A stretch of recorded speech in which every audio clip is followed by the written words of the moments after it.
So, Marvel Age of Heroes. Is it the next link in the evolutionary line of board games and the worker placement style of things? You know, can you say, as Mystique says, mutant and proud, or is it somewhere in between? Because the various offerings from the X-Men series as a whole on the tabletop scene have not been the most enthralling in the past. How does this change things? Does it change the legacy of humanity's interaction with mutants? Well, I'm not going to be that dramatic, but, you know, spoilers, it's a pretty good freaking game. Let's talk. Let me show you how it plays. Let me show you what you need to know.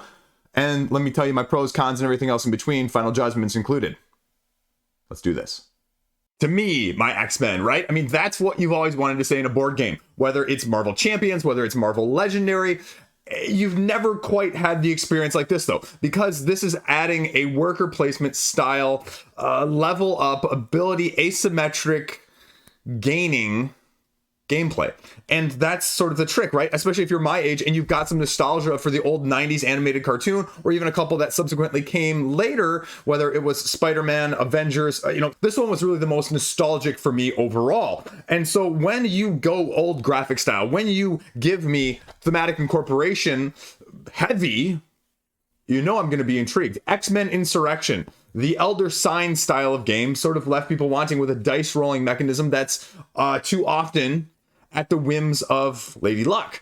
And instead of Lady Luck, we're getting more of Lady Deathstrike, where you can pick and choose how you want to attack, strike at the heart of your enemy in this game, utilizing a worker placement, not heavy, but planning efficient style mechanism. This game, in a nutshell, is you taking your individual asymmetric hero with one of the 6 different heroes that are offered to you in the core game, using them with their various powers, their various asymmetries, depending on, you know, again, how familiar you are with the game in the first place, and then utilizing to the extent of this board that you see in front of you. May appear like there's a lot going on, but it's relatively straightforward, and I'll run you through that in a minute. Let me give you a little bit of an overview of what you're doing. You're going to be placing your workers out on this board. You're going to be building your worker placement locations, a la a little bit of Lords of Waterdeep, where you are putting them down, utilizing them. Other people will pay you in a sense, a resource to utilize them efficiently. And then also you will be slowly building your events, actions, and even battle points that are going to allow you to ultimately defeat the villains in the first place. And these villains come in many shapes and varieties. The game as a whole comes with 3 different scenarios that you're going to be dealing with, each of which is going to give you different parameters that are going to set the win and the loss conditions for this game in the first place. And they lay it out very smoothly through a set of cards that literally tells you what to do. This game plays from 2 to 5 players as you each control one of the X-Men, going up against many, many of the villains that you will recognize both from the series as well as from the comic books. So this is not one that just takes a superficial glance into the X-Men universe and leaves you wanting more, right? They really dive into some characters that you may or may not know, which is really pleasing as someone who has been looking for a game that is more than just surface level. And from an aesthetic standpoint, it clearly does that. But this is the real question with a game like this. Is it going to hold up from a mechanistic standpoint? So let me show you what it looks like, how it plays, an example of what a turn or 2 looks like, and then let you make judgments on that, and then I'll give you my judgments right along with it. So what I have here is just your example of Kitty Pryde's player card. You can see here that I have my 6 workers, which are a combination of 5 Kitty Pryde and then 1 Lockheed here as well. And Lockheed is going to be slightly different. And this actually is not just an asymmetric aesthetic difference here. Each of these character player boards are going to actually offer a variety of asymmetric powers to go along with them in terms of how Lockheed may do things differently than when you place Kitty Pryde. And that is mostly dependent on this deck of cards here that you're going to be getting. You have 10 different evolution cards here that you're going to be going through. And in the first game, they actually give you a recommended one to start with. And otherwise, once you play it, you start to be able to customize them depending on how you want to do your character's specific abilities. And you get a number of them equal to the number of slots down here at the bottom of this board. You can see that Kitty Pryde here has 4, and they even give you the cost when you want to play them as an action, when you get that action to play during the gameplay. that you may cost you additional resources here. And you have 3 different resources that you'll be utilizing: the physical, the mental, and the willpower. And then these are marked by the cubes that fit in these white slots that are the beginning starting values, again, which are all slightly different. Now, interestingly enough, when you look through these, you can see the majority of them in the background are Kitty Pryde, but then you can look closer here and you can see that's actually Lockheed in the back. And so this one, it says, after assigning Lockheed, pay this, do this, assign Lockheed to a different space at the same location.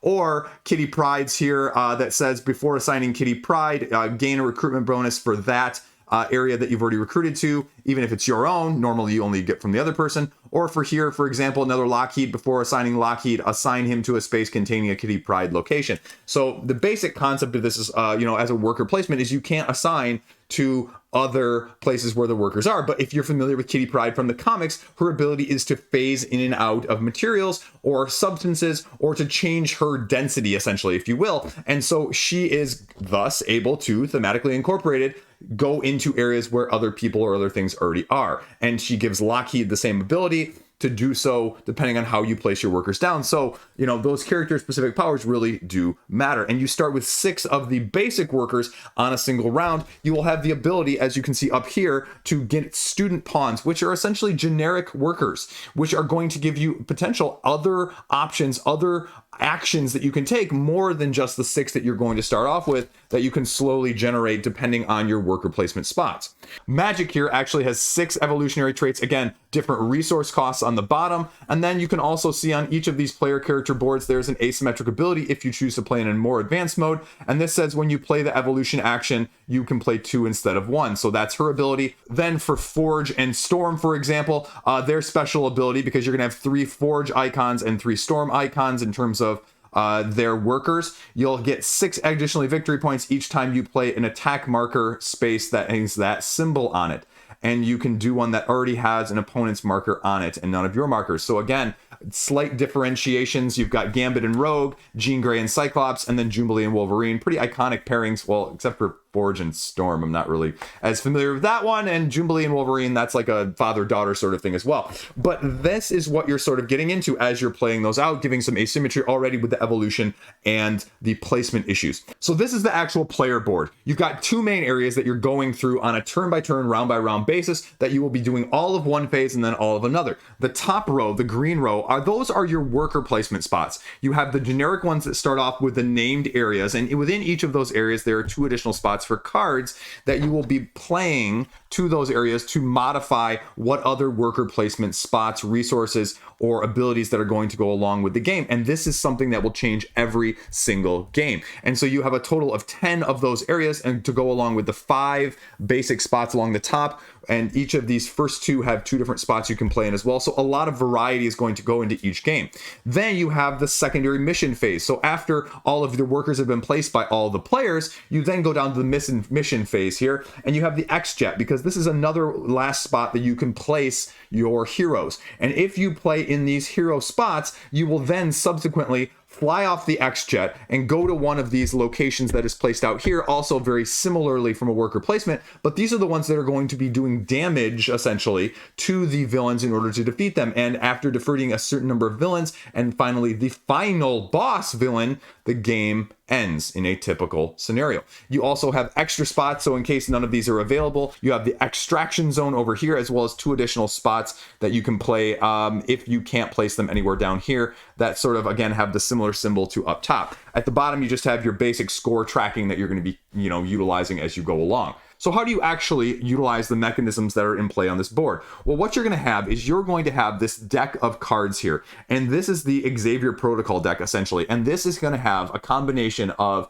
both the worker placements. Then you're going to go through and you're going to see blue cards here, which are the X-Jet locations. And then you're also going to have other cards which are called event cards, which are basically one-time play and discard abilities, if you will. So what you're going to be doing here now is you're going to be shuffling this deck up at the beginning of the game. You're going to be placing it up here, and you are then going to be drawing a certain number of cards as a starting hand, and you will have a market essentially that is out here and that is available to you that you will be able to draw from when you want to draw. You either draw from the top of the deck or cards that are available.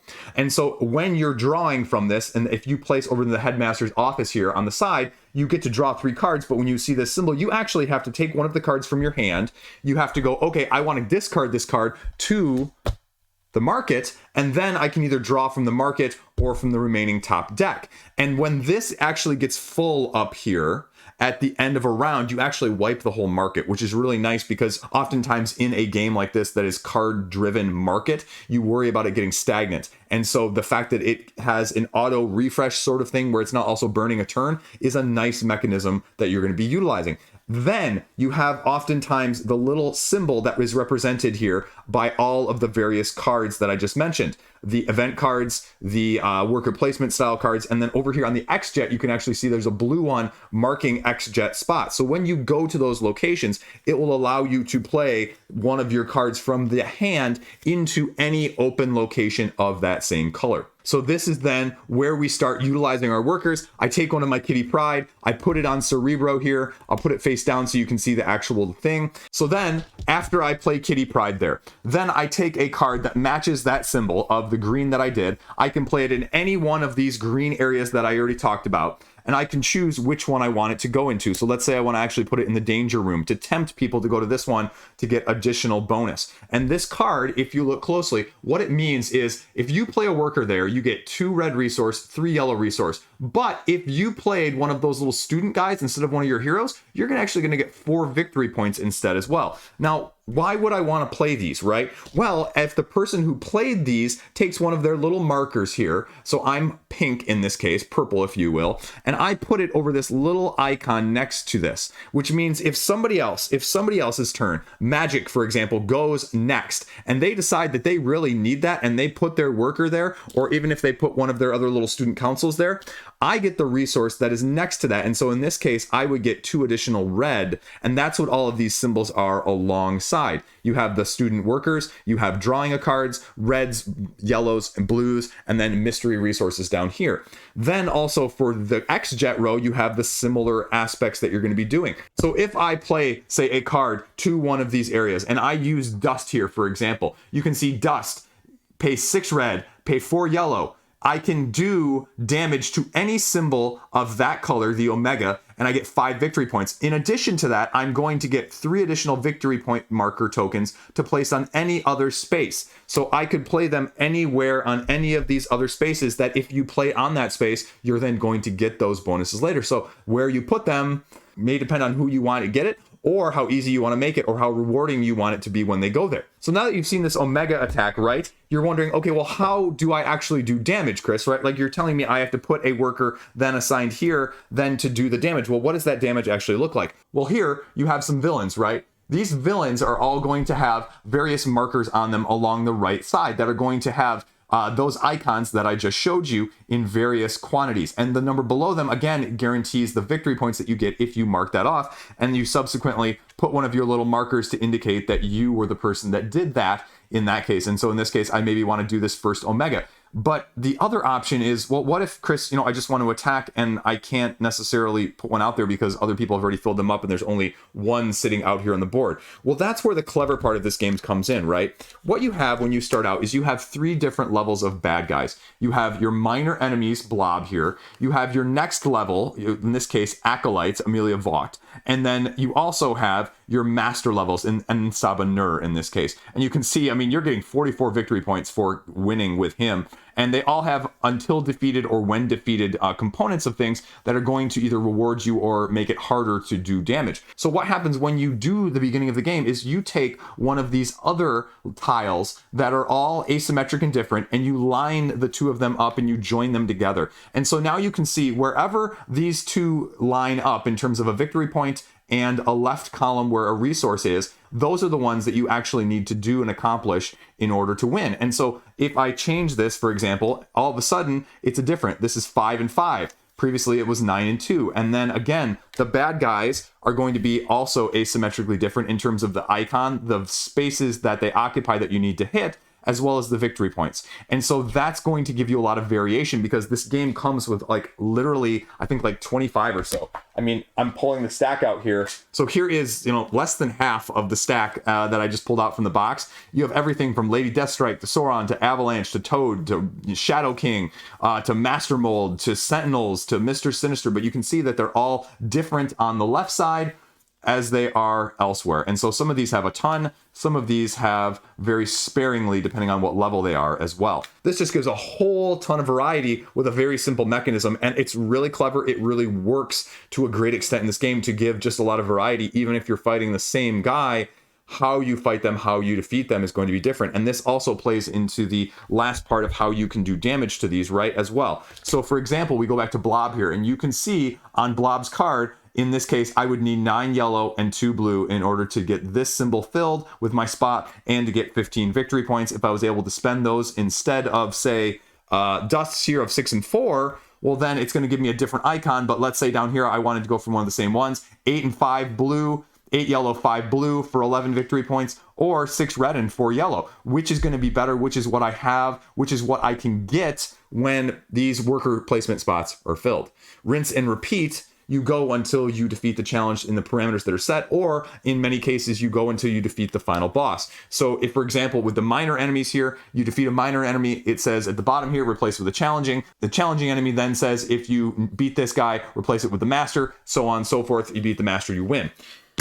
That is the game in a nutshell. And so you can start to see, okay, well then, maybe this guy gets recruited here, and then we start having a few other workers out here, and you start getting leader abilities and things that are going to give bonuses depending on these keywords that are at the top of the card. Ally, Generation X. So a leader like Banshee may have an ability that says, for every Generation X ally you have a worker on, get 2 victory points. And, Professor X does the same thing. Gives you 2 workers or gives you 2 victory points for every X-Men that you have played one on. Or some of these cards say for every worker that you have placed in the same location. So if I have 3 workers here, get 3 victory points for each of them. And so it gives a lot of variety. And then you're also gathering the resources. A lot of these will help you gather resources in addition to that as well. And you go until the game ends in scoring the most victory points. So that's the game in a nutshell in terms of what you're doing. And that's how you do it. So what do I think of this game? If you're looking for something just slightly step up, if you were looking for the next level of engagement with some interaction, with a lot of moving parts, but not feeling completely disconnected and isolated, like you can't always put the pieces together, that is me sometimes when I play these heavier worker placements. This is an absolutely beautiful combination of mechanics, regardless of theme, but the theme is actually well incorporated with the asymmetric powers in terms of the evolutions, the abilities, and just how they interact, and some of the actual powers that are out here with the worker placement spots. The thing that people love about Lords of Waterdeep, right, is because you're creating those individual spots on the board that are going to be always different in every single game without having a whole lot of game that's necessary. This does the same thing, only it gives you even more variety in the terms of the numbers of spots that you want on a board in the first place. I love the market. I love the fact that it refreshes itself if it gets too stagnant. I love the fact that you have so many bad guys that are so much variety in terms of who you're going to be beating. And again, it's not that they're all giving you like different rewards in terms of like the victory points on the side, right? But it's that all of these are going to give you different rewards when you defeat them and how you defeat them. And so that's really what gives it its strengths. And I mean, you'll end up with 4 or 5 different icons down here of things that you can do damage with and things that are going to be able to do damage. And so you're going to have a variety of options depending on who you're fighting. And oftentimes these are going to be much cheaper, but they're going to be much harder to get spots on because, especially as the game shifts towards the later rounds, this X-Jet is going to fill up a lot quicker as the game progresses. And that is sort of the other thing that I didn't mention is there's no round limit. There is no round limit. You just play until you beat the bad guy. I love the fact that if you even get a worker down here that can't go to one of these slots because you don't have the resources, nor is there maybe even a spot open, you go to the extraction zone. You go to one of these other zones over here because this extraction zone, which I didn't talk about, actually has a different tile that's going to go along with it. And that changes your reward for going to the extraction zone. So you don't just lose out sort of like Champions of of Midgard if your opponent is already beaten by someone else first, or if you run out of materials to attack them in between placing them and then going to actually attack them. And as the rounds go on, the rewards get better and better and better, basically speeding the game up in that sense, which is a nice segue actually to the cons of this game. The biggest con of this game is it goes long. It's a long game. It's a longer game than it should be, and it overstays its welcome, I will say, a little bit at the end. It can really drag. My first game was 10 rounds, and that doesn't sound a lot. That doesn't sound like a lot, right? 10 rounds. You know, plenty of other games, 10, 14, 15 rounds of a worker placement, but you're forgetting that I'm placing at least 6 workers. Potentially, with some of these students that I was able to pick up in my last game, I was placing upwards of probably 8 or 9 workers per round, and if you have 3 or 4 players placing 8 or 9 workers around, that's a lot of time commitment, especially because, like I showed you with a few of these enemies at the end, you actually see at the minor ones they'd only have like 4 spots here, and even some of the middle ones have about the same. But you get to some of the major enemies, right, and they start having spots all the way up and down, and that right there, especially at the lower player counts, is a lot to do because this game doesn't end until you beat them.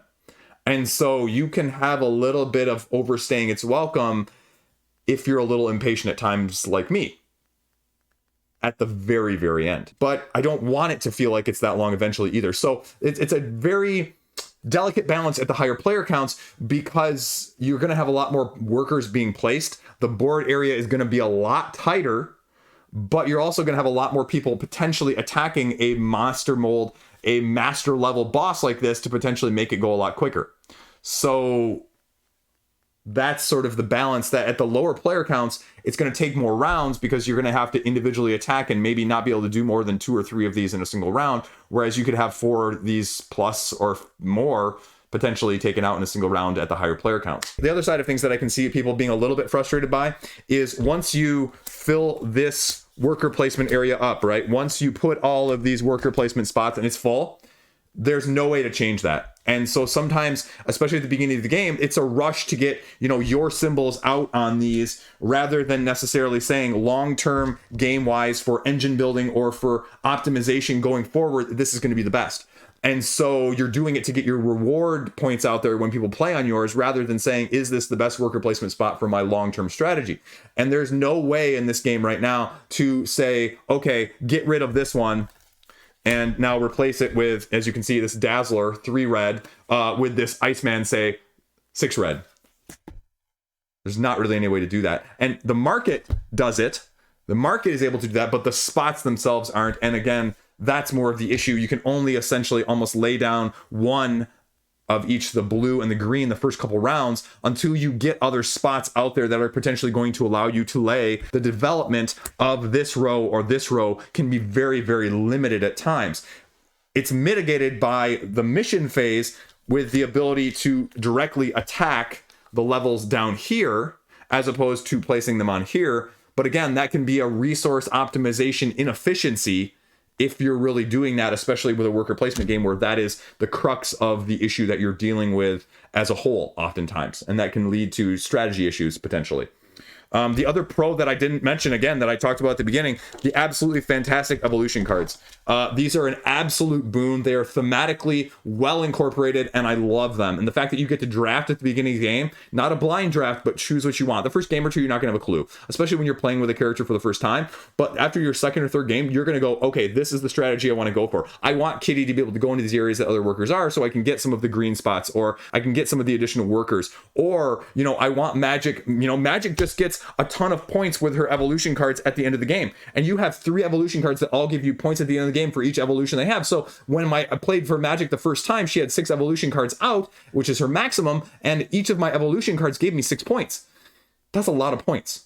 And therein lies the other tie-in with the other con, that my first game of playing this was 252 to 248, right? That's an insane score for a worker placement game. You're going to end up with ridiculous scoring, and that's okay. But if you're looking for a game that's like, okay, it's going to be 12 to 9 by the end, you know, it's going to be 6 to -4 like Arc Nova. I mean, this is not going to be... I know the Venn diagram of people that are probably going to play Arc Nova in this is probably smaller than I'd care to admit, but it's not going to happen in this game. It's going to go the opposite. And so that would be my biggest thing to know. if you're looking for something the next step up, if you're looking for a great introductory worker placement game with a little bit more depth than, say, those other two games that I mentioned, like Lords of Waterdeep or Champions of Midgard, you know, especially even the upgraded versions with the expansions, I'd say this is still a step up from either one of those games. And I would gladly play this over either one of them from a thematic and from an actual mechanistic standpoint. I feel like I'm doing more, I'm more clever with this, especially with the card play interaction with the board itself. The biggest issue that maybe gives them the slight edge is because they are both more self-contained. They are both more round, situationally based, where there's going to be a little bit more constraint on the time, where this, again, the biggest by far detriment is that you can play this game and it can go on longer than you'd like. If that's not an issue for you, you should go pick this game up. If you're looking for something shorter or an hour or less guaranteed, don't go get this, because you're going to have games that will easily go over that, even at the lower levels, at all of the player counts. So, but for me personally, as a usual non-significant worker placement person, I love the variety, I love the asymmetry, I love the thematic incorporation. What can I say? I'm a sucker for X-Men too.